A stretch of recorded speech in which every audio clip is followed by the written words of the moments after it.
जैसा कि हम सबको पहले बताया गया था कि ऑन पैसिव का माइग्रेशन AWS यानी अमेज़न वेब सर्विस के द्वारा किया जा रहा है और इस पर मैंने वीडियो भी बनाया था और उस वीडियो में मैंने यह बताया था कि AWS वेब पोर्टल पर ऑन पैसिव के बारे में ऐसा कुछ दिया नहीं गया है जिससे यह पता चल सके कि ऑन पैसिव का माइग्रेशन AWS के द्वारा किया जा रहा है।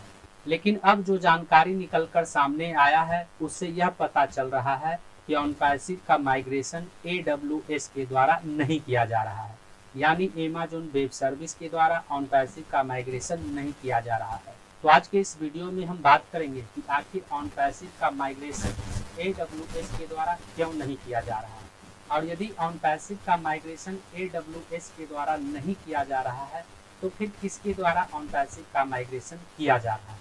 साथ ही हम यह भी बात करेंगे कि AWS से माइग्रेशन नहीं करने पर इसका क्या असर पड़ेगा।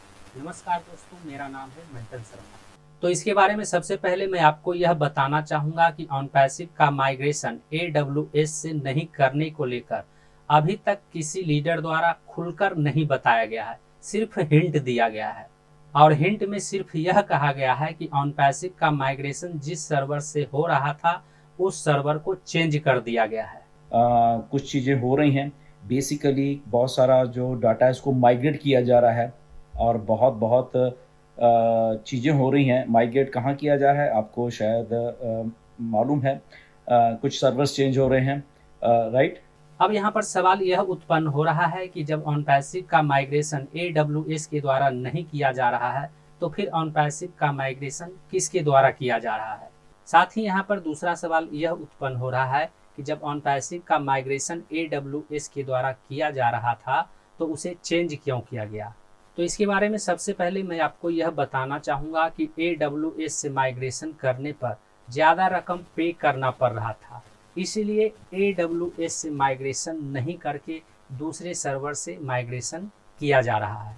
अब यहाँ पर समझने वाली बात यह है कि ऑन पैसिव का माइग्रेशन कम रुपये खर्च करने के चक्कर में जब दूसरे सर्वर से किया जा रहा है तो माइग्रेशन के दौरान टेक्निकल इशू आने का चांस बढ़ जाता है, क्योंकि सस्ता रोए बार बार और महंगा रोए एक बार।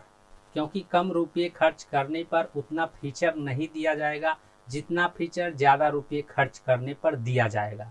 अब हम बात करते हैं कि माइग्रेशन का सर्वर चेंज करने पर इसका क्या असर पड़ेगा, इसका क्या प्रभाव पड़ेगा।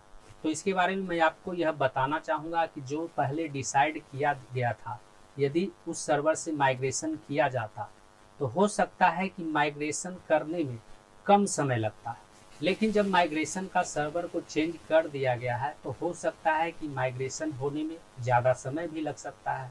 यानी कुल मिलाकर यह कहा जा सकता है कि माइग्रेशन का सर्वर चेंज करने पर पहले की अपेक्षा ज़्यादा समय लग सकता है। अब हम बात करते हैं कि जब ऑन पैसिव का माइग्रेशन AWS के द्वारा नहीं किया जा रहा है तो फिर ऑन पैसिव का माइग्रेशन किस सर्वर के द्वारा किया जा रहा है। तो यहाँ पर इसके बारे में मैं आपको यह बताना चाहूँगा कि अभी तक किसी लीडर द्वारा या फिर CEO मिस्टर एस मुफारे द्वारा कोई जानकारी शेयर नहीं किया गया है, लेकिन सोर्स से यह पता चला है कि ऑन पैसिव का माइग्रेशन R10 डेटा सेंटर से किया जा रहा है। अब इसमें कितना सही है कितना गलत है वह आने वाले समय में पता चलेगा। वहीं R10 डेटा सेंटर के बारे में हम नेक्स्ट वीडियो में बात करेंगे कि R10 डेटा सेंटर क्या है और क्या सही में R10 डेटा सेंटर के द्वारा ऑन पैसिव वेब पोर्टल का माइग्रेशन किया जा रहा है। उम्मीद करता हूँ इस वीडियो में दी गई जानकारी को आप अच्छी तरह से समझ गए होंगे। इस वीडियो से संबंधित यदि आपके मन में कोई सवाल है तो आप हमें नीचे कमेंट में पूछ सकते हैं।